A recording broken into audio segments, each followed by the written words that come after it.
നമ്മുടെ ജീവിതത്തിലും കടന്നു വരുന്നുണ്ട്. നമ്മൾ കടന്നു വരുന്നത് കാണുമ്പോൾ നമ്മുടെ നാട്ടുഭാഷയിൽ പറഞ്ഞാൽ കളിയാക്കുന്ന ആളുകളുടെ എണ്ണം കുറയുന്നില്ല, കൂടുക തന്നെ ചെയ്യുകയാണ്. എത്രയോ തവണ നമ്മുടെ ജീവിതത്തിൽ നമ്മൾ അഭിമുഖീകരിക്കുന്ന, നമ്മുടെ ജീവിതത്തിൽ നമ്മൾ അനുഭവിക്കുന്ന വ്യതകളും വേദനകളും മറ്റുള്ളവർ അവർക്ക് അതൊരു പരിഹാസമാക്കിക്കൊണ്ട്, പരിഹാസ വിഷയമാക്കിക്കൊണ്ട് നമ്മളെ വല്ലാതെ താറടിച്ചു കളയുന്ന ഒരു ഗതികെട്ട ജീവിതത്തിന്റെ ഉടമകളായി നമ്മൾ മാറിയിട്ടുണ്ടെന്നറിയാമോ? യബ്ബേസിന്റെ ജീവിതം എടുത്തു നോക്കിയാൽ യബ്ബേസ് അവൻ ദശരപുത്രൻ എന്നുള്ള അവൻ പദത്തിന് അർത്ഥം വരുന്ന നിലവാരത്തിൽ വല്ലാത്തൊരു ദുരന്തം വഹിക്കുന്ന ഒരു മനുഷ്യനായി തീർന്നപ്പോൾ യബ്ബേസിനൊന്ന് മനസ്സിലായി, എനിക്ക് ലോകത്തിൽ നിന്ന് ഒരു മറുപടി കിട്ടത്തില്ല. കരമുയർത്തി ആമേൻ പറഞ്ഞേ. എനിക്ക് ലോകത്തിൽ നിന്ന് ഒരാശ്രയം കിട്ടത്തില്ല, എനിക്ക് ലോകത്തിൽ നിന്ന് ഒരു മാന്യത കിട്ടത്തില്ല. എന്റെ പേര് വ്യസനപുത്രൻ എന്നാണെങ്കിൽ ഇന്ന് രാത്രിയിൽ ഈ പേരൊന്നും മാറ്റിത്തരുവാൻ കരുത്തുള്ള ഒരു ദൈവമുണ്ട്. ആ ദൈവത്തെയാണ് ഇന്ന് രാത്രിയിൽ ഞാനും നിങ്ങൾ ആരാധിക്കുന്നത്. കരമുയർത്തിപ്പിടിച്ച് പറഞ്ഞ വേഗത്തിൽ ആ ഭാഗം ഒന്ന് വിട്ട് നിങ്ങൾ ശ്രദ്ധിച്ച്. യബ്ബേസിന്റെ 4 വിധത്തിലുള്ള അപേക്ഷ, എങ്കിലും ഈ ചിന്തയ്ക്ക് പൂർത്തീകരണം വരത്തുള്ളൂ. ഒന്നാമത്തെ ചിന്ത മാത്രം പറയാം. യബ്ബേസ് പ്രാർത്ഥിച്ച, ദൈവത്തോട് ചോദിച്ച ആദ്യത്തെ ചോദ്യം, ആദ്യത്തെ പ്രാർത്ഥന, ആദ്യത്തെ അപേക്ഷ, നീ നിശ്ചയമായും എന്നെ എന്ത് ചെയ്യണം? ആ പദം നിങ്ങൾ ശ്രദ്ധിച്ച്. അനീശ്വരത്തെ എന്തിനായിരിക്കും നിശ്ചയമായും എന്നെ അനുഗ്രഹിക്കണം എന്നുള്ള പദം യബ്ബേസ് ഉപയോഗിച്ചേ? ഇങ്ങനെയുള്ളൊരു മറ്റൊരു മനുഷ്യനും കൂടിയുണ്ട് തിരുവചന പുസ്തകത്തിന്റെ അകത്ത്. വേറൊരു പുള്ളി ഇതുപോലെ പറഞ്ഞിട്ടുണ്ട്, അങ്ങോട്ട് ഞാൻ വരുന്നുണ്ട്. എന്തുകൊണ്ടായിരിക്കും നിശ്ചയമായും നീ എന്നെ ഒന്ന് അനുഗ്രഹിക്കണം? ദൈവമേ, നിശ്ചയമായും നീ എന്നെ അനുഗ്രഹിക്കണം. അങ്ങനെയാ പ്രാർത്ഥന പറഞ്ഞിരിക്കുന്നത്. എന്തുകൊണ്ടായിരിക്കാം യബ്ബേസ് പറഞ്ഞു? നിങ്ങൾ ശ്രദ്ധിച്ചു, ഒറ്റ മറുപടി മാത്രമേ ഉള്ളൂ. ഇവന്റെ നിന്ന മാറണമെങ്കിൽ ലോകത്തിന്റെ ആശ്രയം കൊണ്ട് മാറത്തില്ല, ദൈവത്തിന്റെ അനുഗ്രഹം കൊണ്ടേ മാറത്തുള്ളൂ. കരമുയർത്തി സ്വപ്നം പറയുന്നു.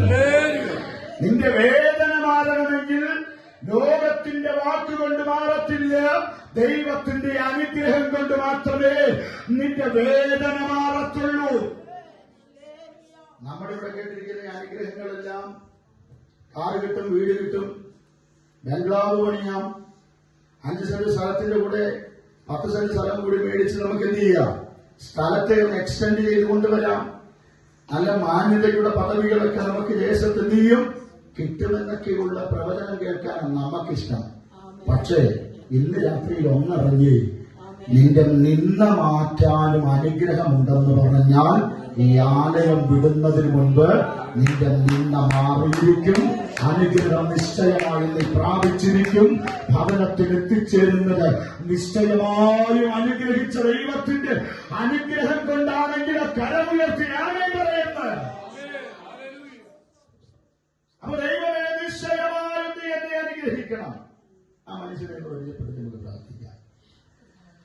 ഒരിക്കൽ സകലം വിട്ട് യാബോക്കിന്റെ കടവിൽ ഒറ്റയ്ക്ക് ഇരുന്നൊരു മനുഷ്യനുണ്ട്. ആ മനുഷ്യന്റെ പേര് യാക്കോബ്. ആ മനുഷ്യൻ പ്രഭാതം വരെയും ദൂതനുമായിട്ട് എന്ത് ചെയ്യുകയാണ്? മല്ലുപിടിക്കുക. നമുക്ക് ദൈവമായിട്ട് ദൂതനുമായിട്ട് മല്ലുപിടിക്കാൻ താല്പര്യമില്ല. നമുക്ക് നമ്മുടെ കൂട്ടുവിശ്വാസികളുമായിട്ട് മല്ലുപിടിക്കാനാണ് ഏറ്റവും ഇഷ്ടം. നമുക്ക് നമ്മുടെ സഹോദരങ്ങളുമായിട്ട് മല്ലുപിടിക്കാൻ ഏറ്റവും വലിയ ഇഷ്ടം. നമുക്ക് ദൈവത്തോടോ ദൂതനോടോ ഈ മല്ലുപിടിക്കുക എന്ന് പറഞ്ഞാൽ ദൈവത്തോട് വഴക്കുണ്ടാക്കുക എന്നുള്ള അതിന്റെ അർത്ഥം ആണോ? അതല്ല അതിന്റെ അർത്ഥം. മല്ലുപിടിക്കുക എന്ന് പറഞ്ഞാൽ ചിലത് ദൈവത്തോട് കർക്കശമായിട്ട് പിടിച്ചെന്ത് ചെയ്യുക. നമ്മുടെ പഠിപ്പിച്ചത്. അപ്പം നമ്മുടെയൊക്കെ സഭയ്ക്കകത്ത് നമ്മുടെ സഹോദരങ്ങളോട് മല്ലുപിടിക്കാൻ നമുക്ക് വലിയ ഇഷ്ടമാണ്. അത് ഇനി എന്നാ വന്നാലും നമ്മൾ എന്ത് ചെയ്യത്തില്ല. നിങ്ങൾ ശ്രദ്ധിച്ചേ, ദൂതനുമായിട്ട് മല്ലുപിടിക്കുമ്പോൾ ദൂതനോട് പറയുന്നൊരു പദമുണ്ട്. മാത്യു പാസ്റ്റേ, നീ എന്നെ അനുഗ്രഹിച്ചിട്ടല്ലാതെ ഞാൻ നിന്നെ ഒരാമയും പറ. ഇനി അടുത്തൊരു ചോദ്യം ചോദിക്കാൻ വേണ്ടിയാ, അന്നാലും പിന്നെ വട്ടം കറങ്ങരുത്. അങ്ങനെയല്ല പറഞ്ഞിരിക്കുന്നത്. ഞാൻ എന്നോട് ഇങ്ങനെ കൈ കൊണ്ട് ചോദിക്കുമ്പോൾ തന്നെ അവിടെ തല കൊണ്ടിരിക്കുന്നു. അങ്ങനെയല്ല പറഞ്ഞിരിക്കുന്നത്. നീ എന്നെ അങ്ങനെയല്ല വിശ്വാസം. അച്ഛാ അങ്ങനെയല്ല പറഞ്ഞിരിക്കുന്നത്. എന്റെ ഒരു ചോദ്യം, യാക്കോബിന് അനുഗ്രഹമില്ലാത്ത മനുഷ്യനാണ്. ലോകത്തിൽ ഏറ്റവും കൂടുതൽ അനുഗ്രഹം മേടിച്ച മനുഷ്യൻ യാക്കോബാ.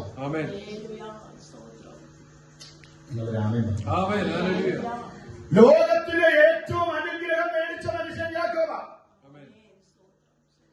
അപ്പന്റെ അനുഗ്രഹം മുഴുവൻ ഉടായ്പിലൂടെയല്ല, ഉപായത്തിലൂടെ മേടിച്ചെടുത്ത മനുഷ്യനാണ് യാക്കോബ് എന്ന് പറയുന്നത്. ആ മനുഷ്യൻ ദൈവത്തോട് പറയാം, നീ എന്നെ അനുഗ്രഹിക്കണമെന്ന്. അപ്പൊ എനിക്കൊരു സംശയം, അനുഗ്രഹത്തിന്റെ ആക്രാന്തമുള്ള മനുഷ്യനാണെന്നൊരു സംശയമുണ്ട്. അച്ഛാ അനുഗ്രഹം മൊത്തം കിടക്കുകയാണെന്ന്. അവന്റെ കുടുംബം, അവന്റെ തലമുറകൾ, ദാസിദാസന്മാർ, ആയിരക്കണക്കിന് പതിനായിരക്കണക്കിന് മൃഗങ്ങള്, സകല വിധത്തിലുമുള്ള സമ്പത്ത് മുഴുവൻ അവൻ എന്തുണ്ട് ഉണ്ട്. അപ്പന്റെ അനുഗ്രഹത്തിൽ ലഭ്യമായതാണ്. അപ്പൊ അനുഗ്രഹം ഇല്ലാത്ത മനുഷ്യനാണോ? എന്റെ പൊന്നു സഹോദരങ്ങളെ, ഈ മനുഷ്യന് ഇനി എന്തിനു അനുഗ്രഹം? അതാ പഠിക്കുന്നത്. നമ്മളെല്ലാം വിചാരിച്ചിരിക്കുന്ന ഈ അനുഗ്രഹം വേറെന്തോ കാളവണ്ടി കിട്ടാൻ പോവാണെന്നുള്ളതാണ്. ഇപ്പൊ മറ്റേ തള്ളിക്കൊണ്ട് പോകുന്ന സാധനമാണ് വണ്ടിയിൽ ഉണ്ടായിരുന്നത്. അതുകൊണ്ട് കാള കൂടുതലുള്ള കൂടെ ഉള്ളത് കൊണ്ട് കാളവണ്ടി, അപ്പൊ കാള വലിച്ചോണ്ട് പൊക്കോളൂ അല്ലെന്ന് നിങ്ങൾ ശ്രദ്ധിച്ചാൽ മനസ്സിലാകും. യാക്കോബ് യാബോക്കിന്റെ കടവിൽ തങ്ങിയതിന്റെ ഒരു കാരണമുണ്ട്. അവന്റെ ഉള്ളിൽ മറ്റാരും അറിയാത്തൊരു മരണഭയം കിടപ്പുണ്ട്. അവന്റെ ഉള്ളിൽ മറ്റാരും അറിയാത്തൊരു ഭീതി കിടപ്പുണ്ട്. മറ്റാരോടും വിളംബരം ചെയ്യാത്ത ഒരു ഭയത്തിന്റെ ആത്മാവ് അവന്റെ ഉള്ളിൽ കിടപ്പുണ്ട്. അപ്പന്റെ അനുഗ്രഹം കൊണ്ട് മരണഭയത്തെ പുറത്താക്കാൻ കഴിയത്തില്ല. അപ്പന്റെ അനുഗ്രഹം കൊണ്ട് അവൻ നിന്റെ ഉള്ളിൽ കിടക്കുന്ന ഭീതിയെ പുറത്താക്കാൻ കഴിയത്തില്ല. അവൻ ലോകത്തിലെ അനുഗ്രഹം കൊണ്ട് ഒരുപക്ഷെ താൽക്കാലികമായതൊക്കെ നിനക്ക് നേടിയെടുക്കാം. നിന്റെ അകത്തളത്തിൽ അടിഞ്ഞുകൂടിയിരിക്കുന്ന മരണഭയത്തെ പുറത്താക്കണമെങ്കിൽ ഇന്ന് രാത്രിയിൽ അഭിമാനത്തോടെ പറയുന്നു, സ്വർഗവുമായി ഇന്ന് രാത്രി നീ എന്ന് സമ്പാദിച്ചു തുടങ്ങിയാൽ അവിടെ നിന്ന് ലഭ്യമാകുന്ന അനുഗ്രഹം കൊണ്ട് നിന്റെ അകത്തളത്തിൽ അടിഞ്ഞു കിടക്കുന്ന മരണഭയത്തെ എന്നേക്കുമായി പുറത്തു കളയാൻ കഴിയും. വിശ്വാസമുള്ളവർ മാത്രമേ കരമടിച്ച് എന്റെ യേശുവിനെ നന്ദി പറഞ്ഞ് നിന്റെ മരണഭയത്തെ പുറത്താക്കുന്ന, നിന്റെ കുടുംബത്തിന്റെ അകത്തുള്ള ഭീതിയെ പുറത്താക്കുന്ന, എന്നേക്കുമായി നിന്റെ തലമുറകളെ തച്ചു തകർക്കുന്ന, ഇല്ലായ്മ ചെയ്യുന്ന, ചില ഭയത്തെ പുറത്താക്കുന്ന ദൈവിക അനുഗ്രഹങ്ങൾ ഇന്ന് രാത്രിയിൽ നിന്റെ കുടുംബത്തിന്റെ അകത്ത് വെളിപ്പെടുകയാണ്. കരമുയർത്തി സ്തോത്രം പറഞ്ഞാട്ടെ.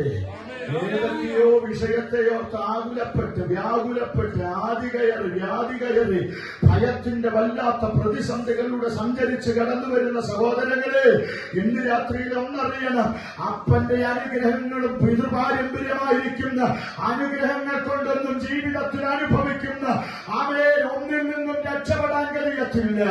അവൻ ഒരു മരണത്തെയും മാറ്റാൻ കഴിയത്തില്ല. മരണഭയത്തെ മാറ്റിക്കളയാൻ കഴിയത്തില്ല. അവൻ വേദനകളെ മാറ്റാൻ കഴിയത്തില്ല. നിന്ദകളെ മാറ്റാൻ കഴിയത്തില്ല. നിന്ദകളെ മാറ്റാൻ കഴിയുമെങ്കിൽ ഇന്ന് രാത്രിയിൽ അഭിമാനത്തോടെ ഞങ്ങൾ പ്രഖ്യാപിക്കുന്ന ഒറ്റ സന്ദേശമേ ഉള്ളൂ. ഉയരത്തിൽ നിന്നവൻ കരം നീട്ടി പെരുവെള്ളത്തിൽ നിന്ന് വലിച്ചെടുത്ത് സുസ്ഥിരമായ പാറമേ നിന്നെ നിർത്തുന്നുണ്ടെങ്കിൽ അത് നിന്റെ ഭയത്തെ മാറ്റുവാൻ വേണ്ടിയാണ്. കരമുയർത്തി സ്തോത്രം പറഞ്ഞു. ഞാൻ വാക്കുകൾക്ക് വിരാമം കുറിക്കുകയാണ്. പക്ഷേ ആ സന്ദേശം ഞാൻ ഇങ്ങനെ പറഞ്ഞ് അവസാനിപ്പിക്കാം. ദൈവമേ, നിശ്ചയമായും നീ എന്നെ അനുഗ്രഹിക്കണം. ഇന്ന് രാത്രിയിൽ പ്രവചനാത്മാവിൽ ഞാൻ പറയുകയാണ്, നിശ്ചയമായും ദൈവത്തിന്റെ അനുഗ്രഹം ഈ കൂടാരത്തോടുണ്ട്. നിശ്ചയമായും ദൈവത്തിന്റെ അനുഗ്രഹം തലമുറകളുടെ മേലുണ്ട്. നിന്ദകളാണെന്ന് ലോകം വിധിയെഴുതിയാൽ, അവൻ പരിഹാസികളാണെന്ന് ലോകം വിധിയെഴുതിയാൽ, അപമാനത്തിന്റെ അവൻ കൂർത്തുമൂർത്ത ശരങ്ങൾ തലമുറകളുടെയും നമ്മുടെ ജീവിതത്തിൽ നേരെ ആമൻ ചാട്ടുളികളൊക്കെ പറഞ്ഞു വിടുന്നുണ്ടെങ്കിൽ ഇന്ന് രാത്രി ദൈവത്തോട് പറ, ദൈവമേ മറ്റൊന്നും ഞങ്ങൾക്ക് വേണ്ട, മറ്റൊന്നും ഞങ്ങൾക്ക് ആവശ്യമില്ല. പക്ഷെ ഇന്ന് രാത്രിയിൽ ഞങ്ങൾക്ക് വേണ്ടുന്നത് അങ്ങ് നിശ്ചയമായും ഞങ്ങളെ അനുഗ്രഹിച്ചാൽ അവൻ വ്യസനപുത്രൻ എന്ന പേരിന്, മാന്യൻ എന്ന പേരിന്റെ പദവി നൽകി ഞങ്ങളെ ഉയർത്തുന്ന ദൈവത്തിന്റെ അവൻ പ്രവൃത്തിയുണ്ട്. ഇന്ന് രാത്രിയിൽ നിന്ന് കേൾക്കുന്ന സഹോദരങ്ങളോട് ഞാൻ പറയുന്നു, വ്യസനപുത്രൻ എന്ന പേര് മാറ്റി മാന്യൻ എന്ന പേര് നിനക്ക് തരാം. മലകൾ കയറിയാലോ കുന്നുകൾ കയറിയാലോ, നേർച്ച കാഴ്ചകൾ നടത്തിയാലോ, യാഗങ്ങളും യോഗങ്ങളും കർമ്മങ്ങളും കർമാദികളും നടത്തിയാലോ, ഉരുണ്ടാലോ ഉരുളികമെടുത്തിയാലും മറ്റേത് കാര്യങ്ങൾ നടത്തിയാലും ഇകലോകത്തിന്റെ അകത്ത് നിന്ന മാറത്തില്ല. ഇകലോകത്തിന്റെ അകത്ത് വേദന മാറത്തില്ല. വേദന മാറണമെങ്കിൽ അഭിമാനത്തോടെ പറയുന്നു, മറ്റൊരുത്തനിലും രക്ഷയില്ല, മറ്റൊരുത്തനെ കൊണ്ടും രക്ഷപ്പെടുത്താൻ കഴിയത്തില്ല. ആകാശത്തിന്റെ കീഴിൽ ഭൂമിയുടെ മുകളിൽ യേശു ക്രിസ്തു എന്ന നാമമല്ലാതെ മറ്റൊരു നാമമില്ലേ ഇല്ല. ആ യേശുവിനോട് പറ, യേശുവേ നീ നിശ്ചയമായും എന്നെ അനുഗ്രഹിക്കണം. എന്റെ നിന്ദകൾ മാറി ഒരു നല്ല ദിനം എനിക്ക് വരേണ്ടതിന് നീ അവിടെ നിന്ന് നിശ്ചയമായും അനുഗ്രഹിക്കണം. പോലും നമുക്കൊന്ന് പ്രാർത്ഥിക്കാം.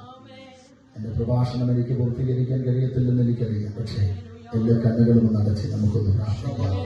1-2 മിനിറ്റുകൾ നമുക്ക് എല്ലാവരും സ്തോത്രം ചെയ്ത് പ്രാർത്ഥിച്ചു ദൈവത്തോട് രാത്രിയിൽ ഒന്ന് നിലവിളിച്ച് പറഞ്ഞു, കർത്താവേ നല്ലൊരു ദിനം ഞങ്ങളുടെ ജീവിതത്തിൽ വെളിപ്പെടണം. അങ്ങനെ വെളിപ്പെടണമെങ്കിൽ ഇന്ന് രാത്രിയിൽ നിശ്ചയമായും അങ്ങ് ഞങ്ങളെ അനുഗ്രഹിക്കണം. നിശ്ചയമായും അവിടുത്തെ അനുഗ്രഹം ഞങ്ങളുടെ ജീവിതത്തിൽ വെളിപ്പെടണം. ആ അനുഗ്രഹം ഞങ്ങളുടെ ജീവിതത്തിൽ വെളിപ്പെടുന്നത് ആമേൻ ചില വേദനകൾ മാറാൻ വേണ്ടിയാ, ചില നിരാശകൾ മാറാൻ വേണ്ടിയാ, ചില ആകുലതകൾ മാറാൻ വേണ്ടിയാ, ചില ചോദ്യങ്ങൾക്ക് ഉത്തരം തരാൻ വേണ്ടിയാ. ഇന്നലകളിൽ വ്യസനപുത്രൻ എന്ന പേര് ഞങ്ങൾക്ക് ലഭ്യമായി. ഇന്നലകളിൽ ഞങ്ങൾ വല്ലാത്ത ആമേൻ അപവാദങ്ങൾ കേട്ടു. ഞങ്ങളുടെ തലമുറകൾ ലോകത്തിന്റെ മുൻപിൽ പരിഹാസപാത്രങ്ങളായി മാറി, നിന്ദാപാത്രങ്ങളായി മാറി. അപ്പൊ ലോകത്തിന്റെ മുൻപിൽ നിന്നുള്ള അനുഗ്രഹം കൊണ്ട് ഞങ്ങൾക്കൊന്നും നേടാൻ കഴിയത്തില്ല. പക്ഷെ ഞങ്ങൾക്ക് ഇതിൽ നിന്ന് ചിലത് നേടണമെങ്കിൽ, ഞങ്ങളുടെ അവകാശങ്ങൾ പ്രാപിക്കണമെങ്കിൽ ഇന്ന് രാത്രി ഞങ്ങൾക്കൊന്നറിയാം, അങ്ങയുടെ അനുഗ്രഹം കൊണ്ട് മാത്രമേ ഞങ്ങളുടെ ജീവിതത്തിന്റെ അകത്തൊരു മാറ്റമുണ്ടാകത്തുള്ളൂ.